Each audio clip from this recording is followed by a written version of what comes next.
abrir a sua Bíblia, Isaías 44, a partir do verso 21. Isaías 44, verso 21.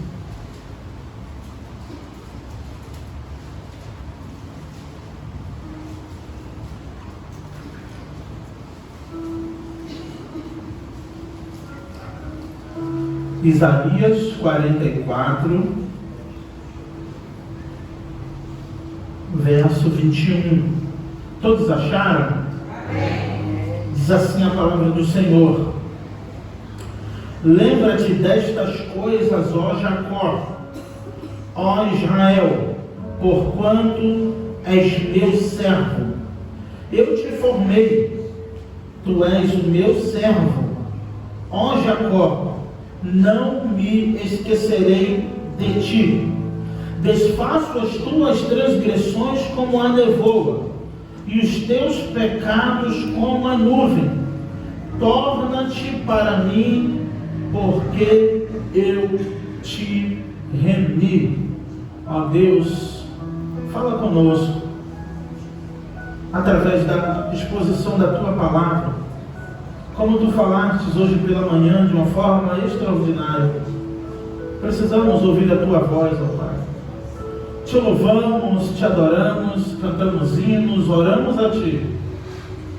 Mas mais importante do que falar contigo é o Senhor falar conosco, é poder ouvir a tua voz. Nos dá esse privilégio, ó Deus, de receber as palavras ministradas aqui como palavras do Senhor para o nosso coração, como a voz do Senhor, porque quando a tua palavra é pregada, é a voz do Senhor ecoando no meio do teu povo. Precisamos, ó Deus, pois enfrentamos dias trabalhosos, difíceis, turbulentos, para acalmar o nosso coração, para nos tirar da solidão, da aflição e da angústia, da ansiedade. Nos livra, ó Deus. Fala conosco. É o que eu te peço e te agradeço. Em nome de Jesus. Amém e amém. Uma promessa de livramento do Senhor para a sua nação, para o povo que Ele escolheu, Israel. Uma nação ao qual Deus se intitula como o Deus de Israel. Desde os patriarcas, Deus de Abraão, Isaque e Jacó, após Deus converter o nome de Jacó para Israel, príncipe de Deus, pois com Deus lutastes e prevalecertes, Jacó ali lutando com o anjo do Senhor no vale de Jaboque. O seu nome é mudado naquele dia, e agora se chama Israel. E Deus é apresentado ao longo da história no Antigo Testamento como o Deus de Israel. O Deus conhecido entre os povos pagãos, entre outras nações idólatras, como o Deus de Israel. O Deus poderoso, o Deus forte. Sim, o Deus que abriu o mar vermelho, o Deus de Israel. O Deus que, quando o povo de Jericó soube que estava marchando em direção àquela cidade, na liderança de Josué, diz então alguns moradores ali de Jericó, através também daquela mulher chamada Raabe, que o coração do povo se derretia de pavor ao ver que o povo de Deus, o Israel de Deus, estava marchando em direção àquela cidade. Não pelo povo, mas pelo Deus daquele povo. Não por Jacó, que é chamado de vermezinho, mas pelo Deus de Jacó, que se apresenta na história como um Deus poderoso, como um Deus forte, como um Deus redentor, como um Deus sustentador, como um Deus que garante a estadia do seu povo onde ele repousar. Esse é o Deus de Israel. Esse também é o nosso Deus, que nos foi pregado, que um dia cremos através do seu Filho Jesus Cristo, que deu o seu Filho para morrer por nós naquela cruz. Agora, esse Deus não é só o Deus de Israel, esse é o meu Deus e o teu Deus, pois cremos nele através do sacrifício do seu Filho Jesus Cristo naquela cruz. E ao longo da história, Deus vem sempre tentando resgatar o seu povo. sempre tentando conduzir o seu povo a uma verdadeira adoração, sempre tentando conduzir o seu povo a estar diante dele e da sua palavra, sempre conduzindo o seu povo à sua redenção, ao seu lado maravilhoso e miraculoso, para resgatar aquele povo que um dia, através e desde Adão, e assim vemos na história de Noé, que achou graça aos olhos do Senhor, não por merecimento, mas Deus olha e diz: através deste homem, através deste patriarca, irei fazer uma grande nação que irá me adorar, que irá bendizer ao meu nome. E assim Deus fez. Deus, através de Noé, livrando apenas ele e sua família daquele dilúvio, dá prosseguimento à linhagem através de Noé, para que o povo pudesse lhe adorar, bendizer o seu santo nome, glorificar o nome do Senhor, porque foi esse o propósito, esse foi e é o propósito da nossa existência, de glorificar o nome do Senhor, e do Senhor ser glorificado através de nossa vida. Irmãos, não devemos ter outro propósito em vista, sobretudo quando nos reunimos, quando comungamos, quando estamos aqui como Israel de Deus nesta geração, de lhe render graças, de bendizer ao seu santo nome e de nos entregarmos a Ele como sacrifício santo, vivo e agradável a Deus, que é o nosso culto racional. Mas não foi isso que aconteceu, mesmo depois de Deus ter livrado a família de Noé naquele dilúvio e ter feito e originado ali muitas e muitas famílias na terra. Chegamos em Gênesis 11, um homem com o desejo de construir uma torre e chegar até o céu, e eles combinam como eles iriam chegar ao céu. E eu brinco no seminário, naquela música, eles queriam tocar no céu desde Gênesis 11. A Torre de Babel é antiga. O desejo do homem de lutar e de chegar e de alcançar a Deus através dos seus próprios esforços, através da sua capacidade, através do seu intelecto, através dos seus recursos, através da sua sapiência. Porque Deus transforma tudo em loucura, porque a loucura, Deus confunde, usando as coisas loucas desta terra para confundir as sábias, para mostrar que Ele é Deus, para mostrar que o homem não pode lhe conhecer se ele não resolver se revelar, para dizer que o homem não pode de forma alguma encontrar a Deus, sem que Deus de alguma forma apareça ao homem, assim lhe capacitando a visão. Então eles decidiram construir uma torre, conhecida como Torre de Babel. E essa Torre de Babel, muitas vezes é construída em nosso próprio coração. Quando tentamos de alguma maneira, através dos nossos esforços, através do nosso conhecimento, através daquilo que possuímos, chegar até Deus. Triste de nós, se pensarmos assim, se continuarmos pensando assim.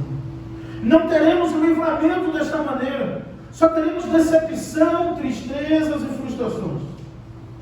Então Deus, depois de ter feito o homem, criado o homem através das alianças dos patriarcas, foi se descortinando ao longo da história, se revelando ao homem de uma maneira progressiva, pois o homem não teria capacidade alguma de conhecer a Deus em sua total plenitude, e não pode conhecer até hoje, mas através do seu Filho Jesus Cristo, que é a imagem do Deus invisível, temos a compreensão da divindade de Deus. E ao longo da história, Deus levantando profetas, levantando homens para sofrer em seu nome, para resgatar o seu povo, o povo que ele chama de seu, o povo que ele se identifica como o Deus desta nação, no caso aqui Israel, para sempre tentar resgatar e salvar um povo que tem um coração dúbio, que tem um coração volúvel, que tem um coração voltado para os seus desejos e prazeres, e que sabe muito bem pedir socorro na hora em que a dificuldade chega, sabe muito bem clamar, sabe muito bem onde Deus está, sabe muito bem como pedir, sabe muito bem quando clamar, quando a situação parece difícil. Então o povo de Israel grita: Senhor, Tu és o nosso Deus, livra-nos, Senhor, nos socorre. Mas nos seus momentos de largura, nos seus momentos espaçosos, não dá a glória a Deus que lhe é devida. Deus, em sua infinita misericórdia, ouve e socorre os seus, aqueles que invocam o seu nome com fé. Mas a triste realidade que também entristece o coração de Deus, e como entristeceu ao longo da história, que Israel sabia que Deus era o seu Deus, quando era para lhe pedir socorro e livramento. Mas quando era para lhe dar a glória que é devida, quando era para lhe tributar louvores, quando era para dar a Deus o que é de Deus, no próprio capítulo 44 de Isaías, o homem pega um tronco, o homem pega uma árvore, faz uma imagem que não fala, que não tem ouvidos, que não podem ver, e adora e chama de Deus. No momento da dificuldade, lembra-se do Deus que abriu o mar vermelho e disse: Senhor, tu abriu o mar vermelho para o povo de Israel passar. Isso é tão efêmero diante do que eu estou passando, que o Senhor não possa fazer. E vive uma angústia, um desespero, uma frustração. E muitos entram em colapso, em desespero, enquanto Deus não lhe responde. Mas no seu tempo de frouxidão, no seu tempo de fartura, seja ele em qualquer área, no seu tempo de paz, está lá o homem, Israel, esculpindo um tronco de árvore, fazendo uma imagem bem bonitinha, lixando, pintando, colocando em um lugar alto, chamando de Deus e fazendo culto. Esse é o contexto de Isaías 44. Esse é o contexto em que o profeta Isaías e o profeta messiânico foi chamado. Um profeta que foi chamado para pregar a uma geração idólatra, que não se contentou com um bezerro de ouro, que aconteceu lá no deserto. Pois, irmãos, só bastou Moisés demorar 40 dias no deserto, no monte, foi buscar lá o decálogo, a pedra com os 10 mandamentos, escrita pelo dedo de Deus. O homem fica lá 40 dias e 40 noites a pão e água, e aqui embaixo o povo já está atribulado.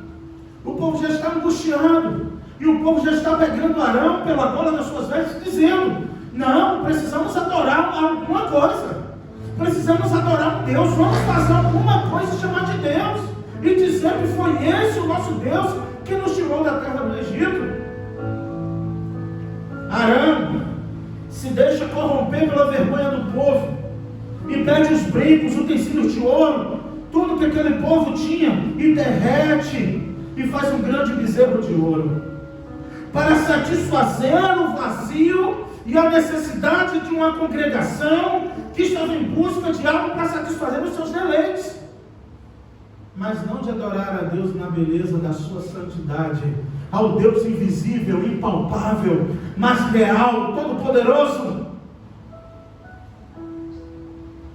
Então, em determinado momento, Deus diz a Moisés: Moisés, desce depressa, porque o teu povo rapidamente já se desviou, já se corrompeu.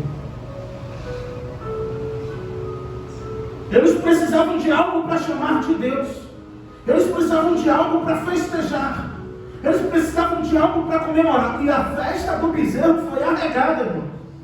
Eu não ouso nem falar com riqueza de detalhes o que aconteceu naquela adoração do bezerro de ouro.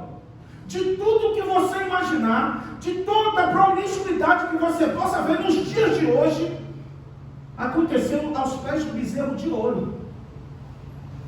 Eles festejando, se alegrando e chamando aquele bezerro de ouro de Deus.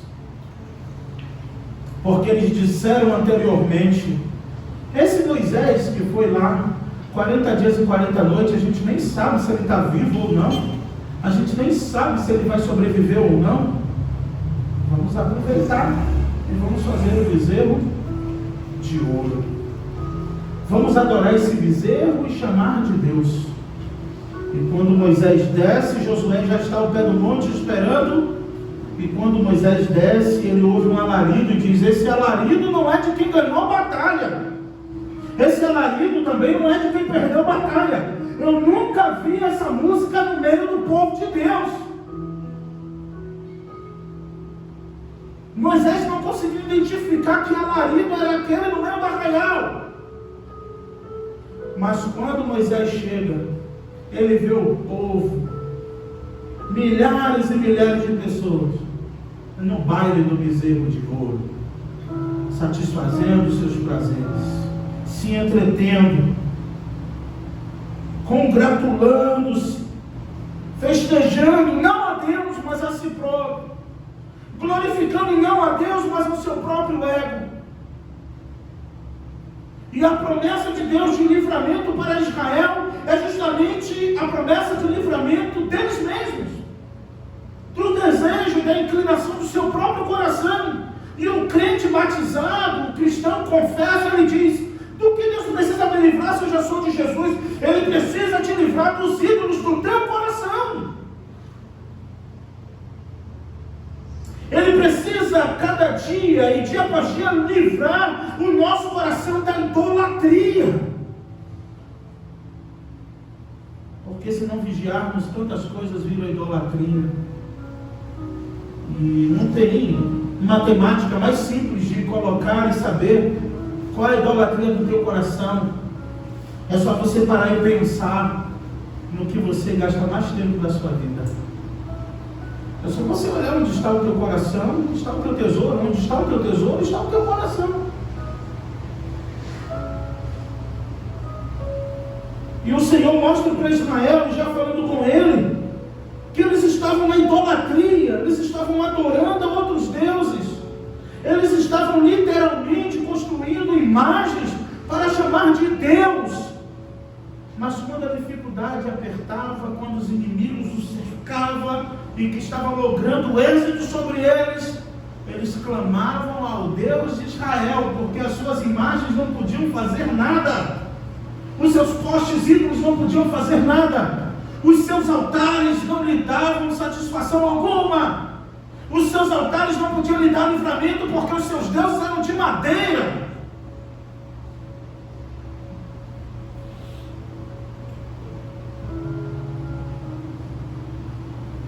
E o Senhor convida, através do profeta Isaías, que teve uma missão árdua com esse povo, teve uma missão árdua com esse povo, que também estava voltado e cativo em Babilônia, de Deus a prometer livramento através do rei persa chamado Ciro.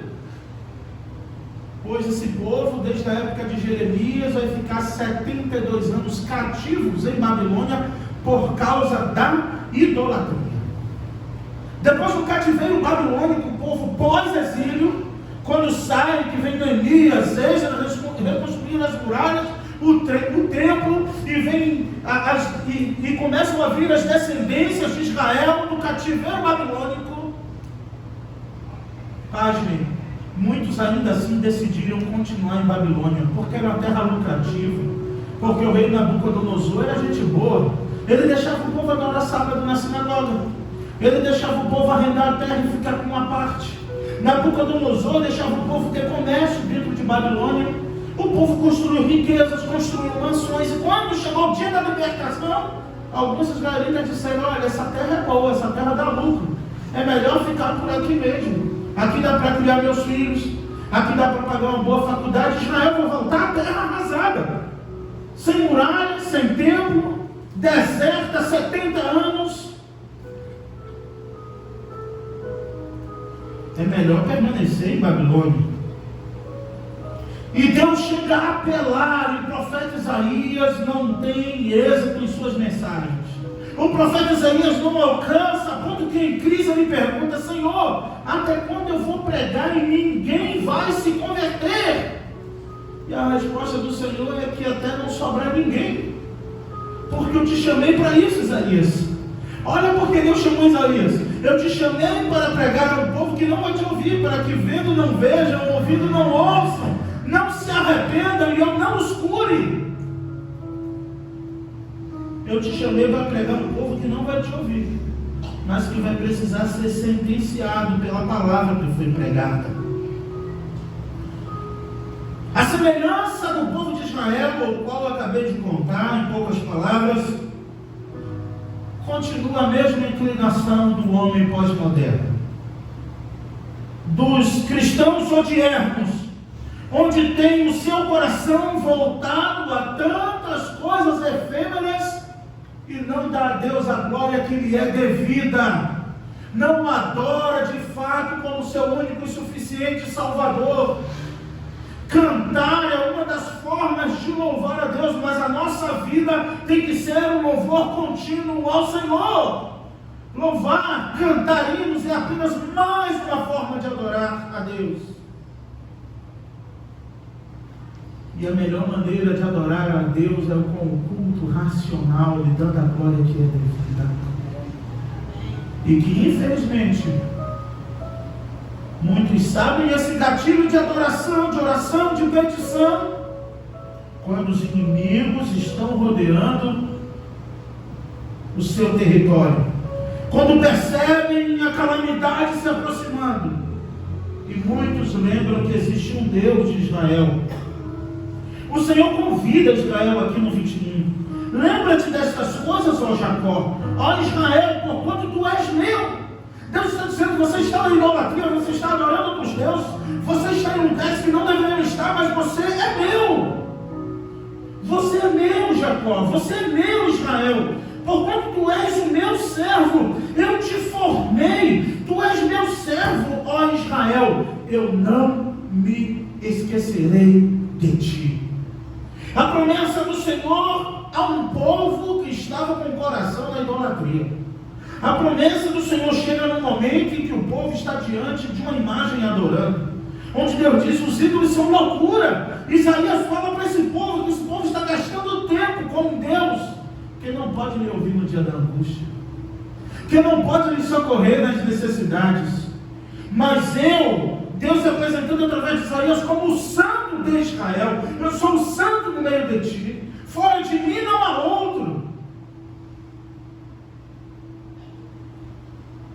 E eu fico a pensar, justamente nessa declaração do Senhor: lembra-te destas coisas. O que você pode lembrar em sua vida, ou o que você tem de lembrança, quando Deus disse: tu és meu, tu és minha, eu te escolhi, eu te formei. O Senhor está dizendo para você nesta noite: não importa a dificuldade que você esteja passando, tu és meu, tu és minha, eu escolhi você, eu salvei você, eu te escolhi desde o ventre da sua mãe. Isso é uma verdade de Deus, uma verdade para o povo em meio à idolatria. Deus repreende o seu povo, mas não abre mão do seu povo. Deus disciplina o seu povo, mas não abre mão do seu povo, porque é um povo dele. Jesus disse: aquele que o Pai colocou em minhas mãos, não há ninguém que possa tirar. Nada nem ninguém. O apóstolo Paulo, no cântico de vitória, vai dizer: quem nos separará do amor de Deus que está em Cristo Jesus? Nem a altura, nem a profundidade, nem largura, nem anjos, nem mesmo a morte, nem qualquer outra criatura poderá nos separar do amor de Deus que está em Cristo Jesus, nosso Senhor. Mas esse amor inseparável, com laços de amor que o Senhor nos atraiu e nos remiu, comprou a nossa dívida através do sangue do seu Filho Jesus Cristo naquela cruz. Para te dizer nesta noite: tu és meu. O Senhor está dizendo para você nesta noite: tu és meu, tu não é do adultério, tu és meu, tu não é da fornicação, tu és meu, tu não é da depressão, tu és minha, tu não é da enfermidade, tu não é do pecado, você não é de Satanás. Não importa quantas palavras malditas foram lançadas pela sua vida, você pertence ao Senhor. Você precisa se apropriar dessa promessa, que Satanás vai tentar te atribular, confundir a tua mente. Podem dizer que fizeram um trabalho na encruzilhada, na Mata Virgem, onde quer que tenha feito. Você é do Senhor. A poderosa mão do Senhor te resgatou do meu nação do pecado, te salvou e te trouxe aqui nessa noite. Você precisa se apropriar do Deus da promessa que te salvou. E se o mais difícil ele fez, que foi nos livrar da morte eterna e do inferno, se Deus é por nós, quem será contra nós? Se Deus é por você, quem será contra você? Quem? Esse problema que você está enfrentando, esta crise, qual é a crise? Qual é o problema? dizer, pastor, não vou ter nem tempo para te contar. Eu te garanto uma coisa, que não é maior do que o Deus que te salvou, que te escolheu. Não é maior do que o Deus que te remiu. Não é maior do que o Deus que te resgatou e que me resgatou. Precisamos nos apropriar dessa voz, nesta noite, dizendo, tu és minha, tu és meu. Eu te escolhi, levanta essa cabeça. Para de ficar murmurando, para de ficar desanimado. Manda essa depressão embora, porque você é do Senhor. Ele diz, tu és meu, tu és minha. Ele nos tirou do império das trevas e nos trouxe para o reino do Filho do seu amor, o qual nós temos a redenção, a saber, a remissão de nossos pecados.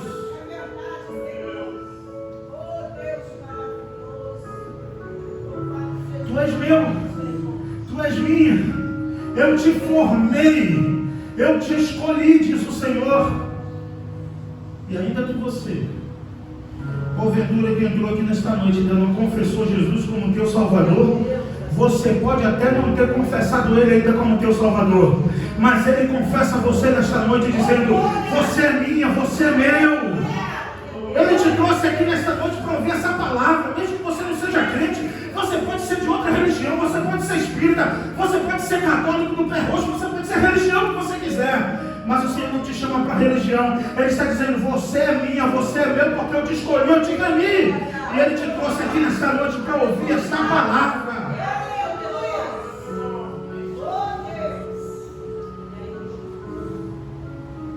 O pecado nos derruba, nos derrota. As aflições da vida, traição, mentira, angústia, tantas coisas que já nos decepcionaram aqui. Se fôssemos fazer uma lista do que já nos decepcionou e nos deixou com uma tristeza tão amarga no côndito do nosso ser, cada um ia contar uma história pior do que a outra.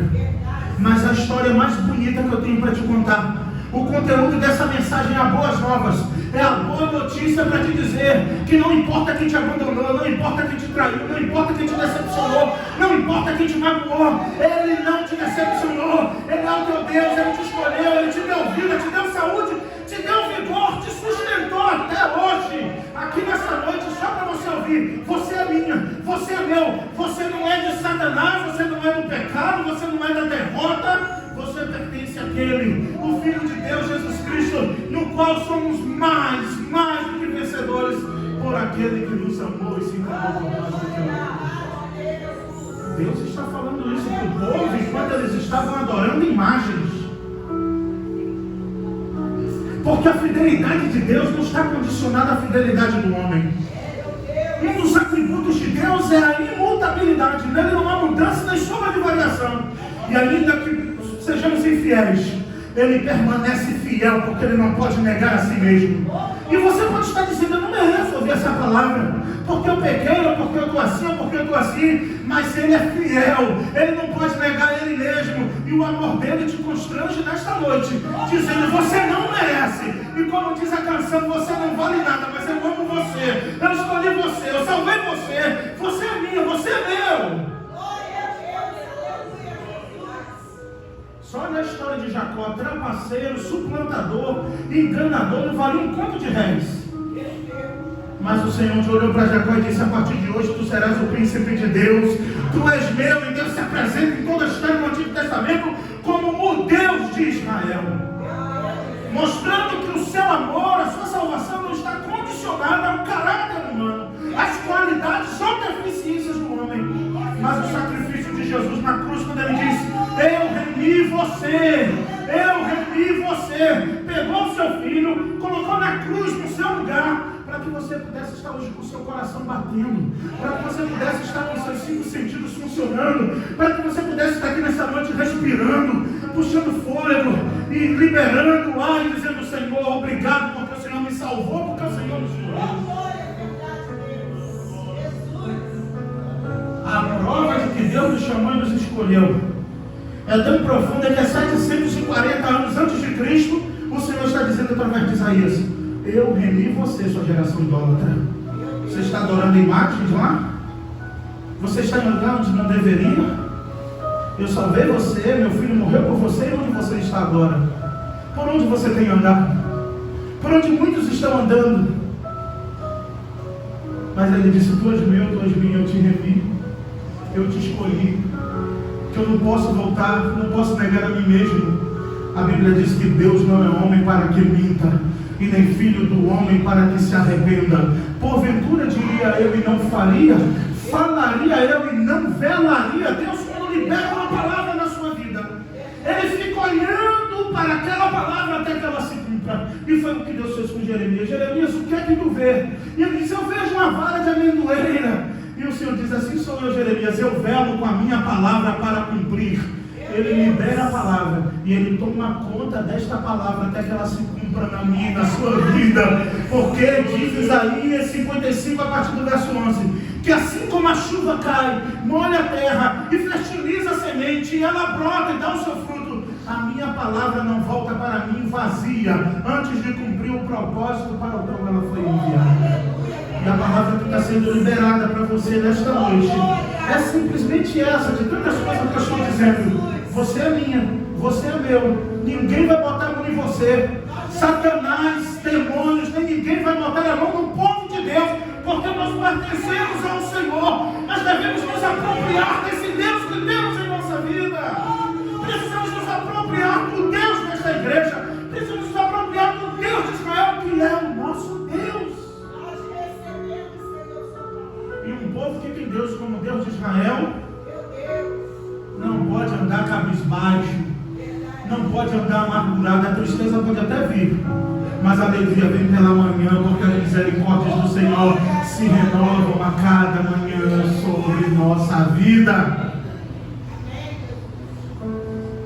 O verso 22, Deus está dizendo: olha, é fácil, tu és meu, eu vou desfazer. Olha o trato, olha que Deus, irmão.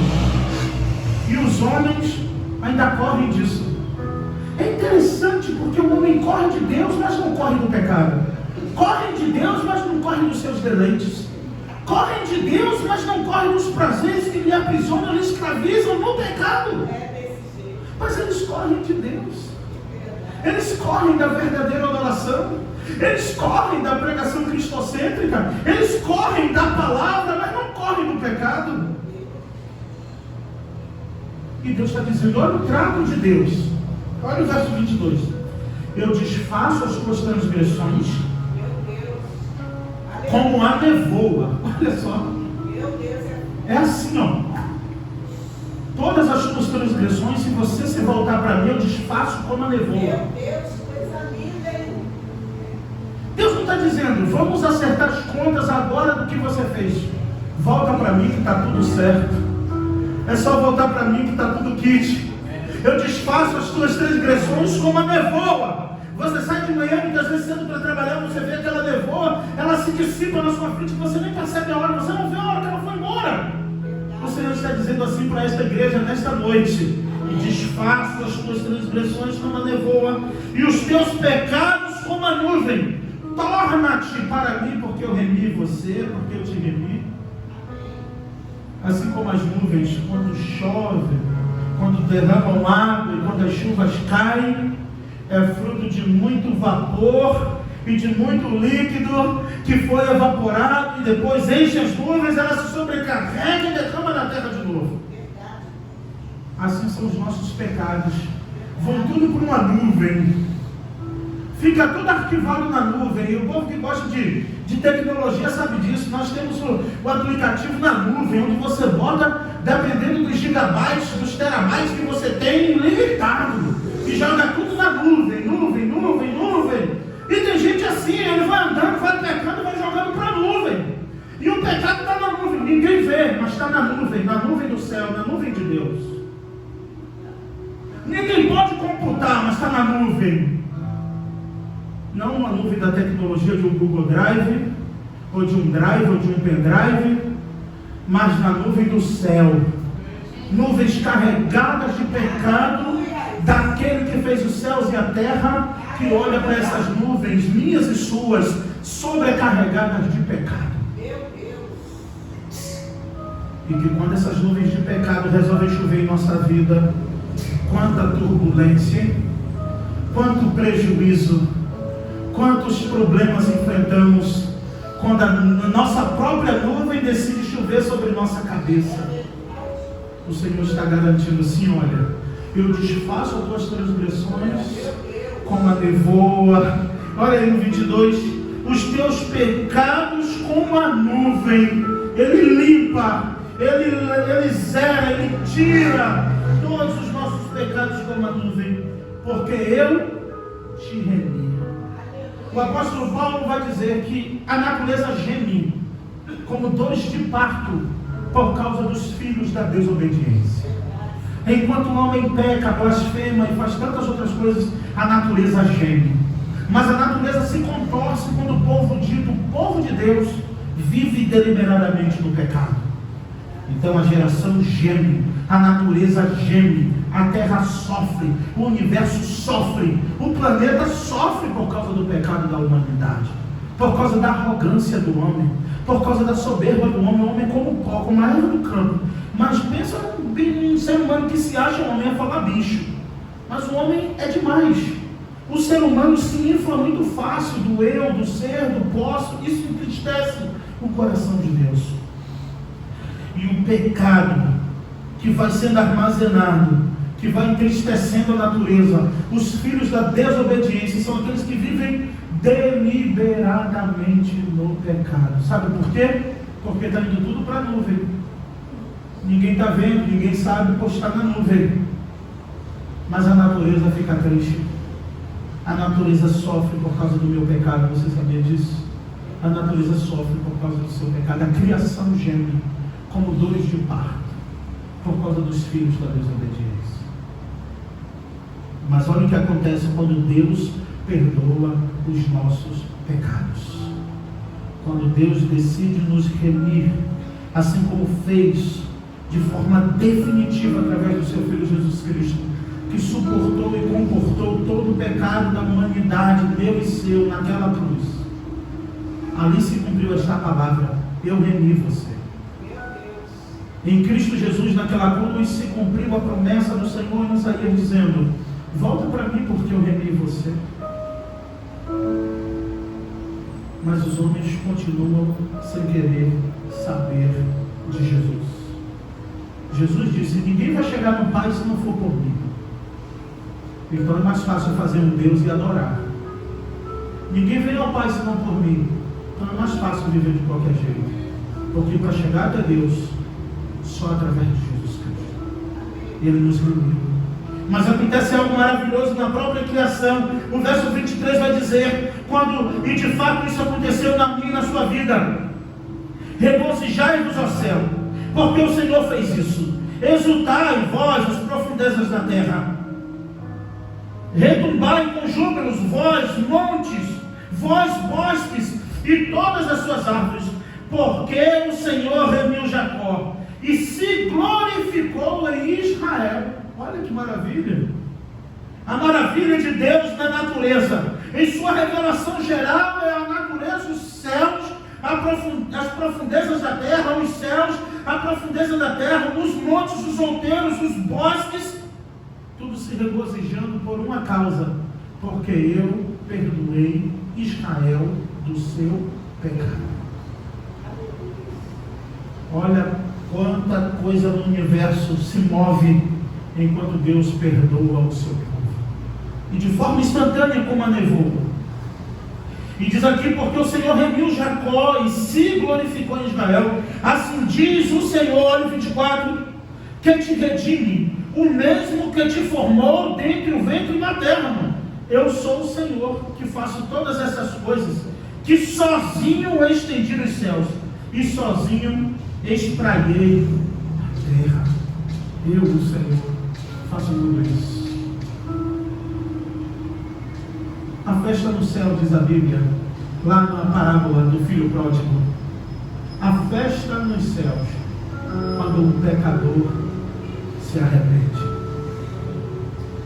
Só que essa festa não é para o pecador.